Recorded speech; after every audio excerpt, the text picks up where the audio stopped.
Clean the apparatus with deionized water thoroughly. Rinse the 100 cm³ beaker with potassium hydroxide. 20 cm³ of potassium hydroxide solution were transferred into a 100 cm³ beaker.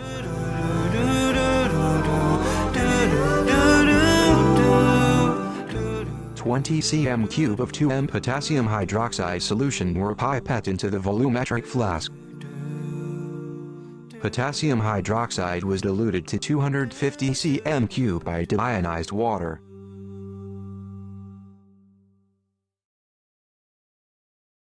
The beaker was rinsed with 0.2 m copper 2 nitrate.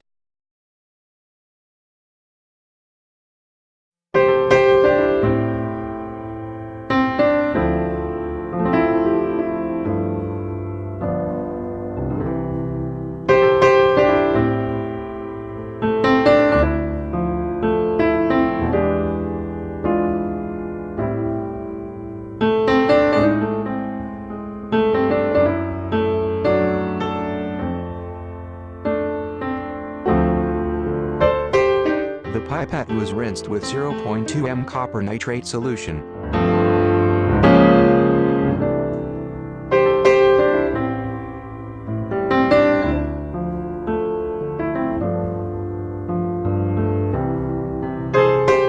(20 cm³ of 0.m2 copper nitrate solution was pipetted into a conical flask.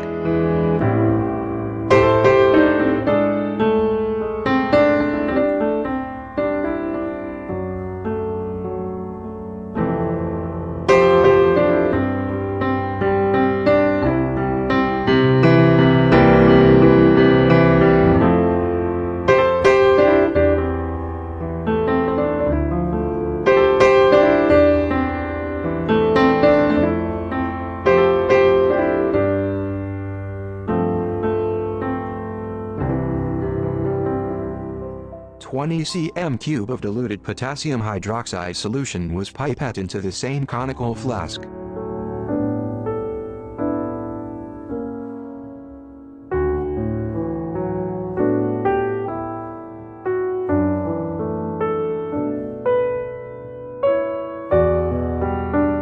The conical flask was stoppered and shaken thoroughly.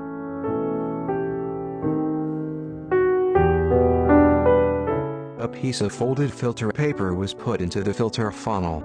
A few drops of deionized water were added to stick the filter paper to the funnel.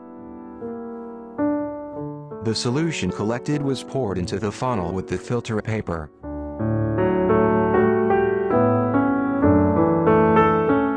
The funnel was covered by a piece of filter paper to avoid some impurities fell on the solution.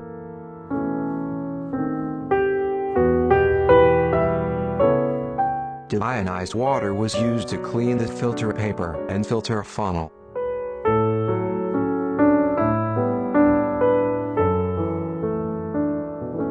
The filter paper was clipped and placed on the evaporating dish.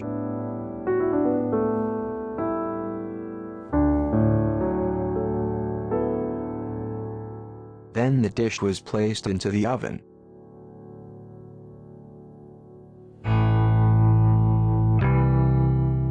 Weight the mass of the evaporation dish with electronic balance, and set to 0.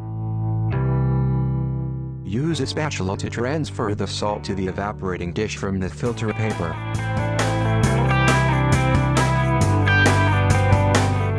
Weight the mass of the dish with the salt.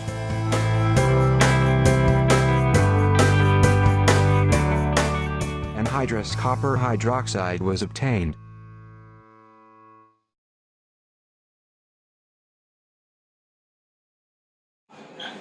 At any moment and due to whatever reason. This can be, for example, a parallax problem, which when someone reads the volume looking at an angle, or error in counting unmarked graduation marks. When reading the volume on the Barak scale in different lighting conditions, it can make a difference.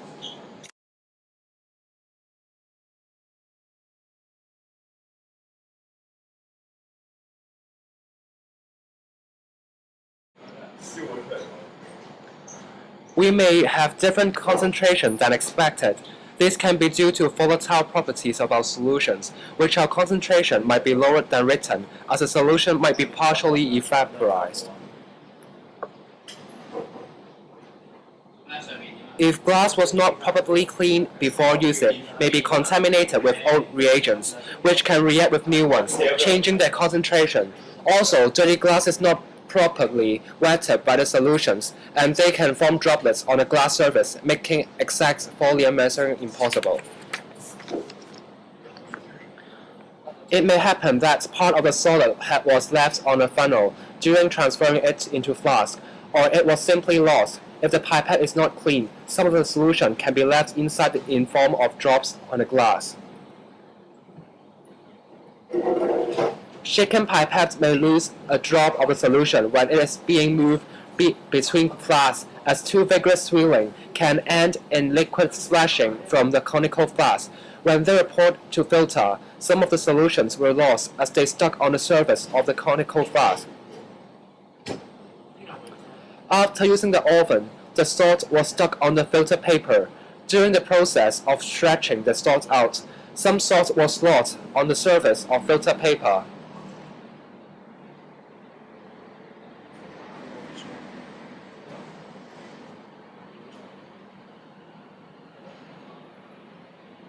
During the process of stretching the salt from the filter paper, as what I've mentioned before, the paper might be stretched out to the dish, affecting the net weight of the salt.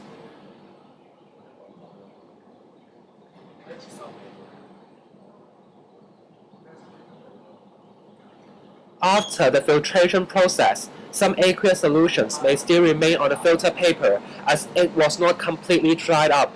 To improve that, deionized water should be added more to decrease the error.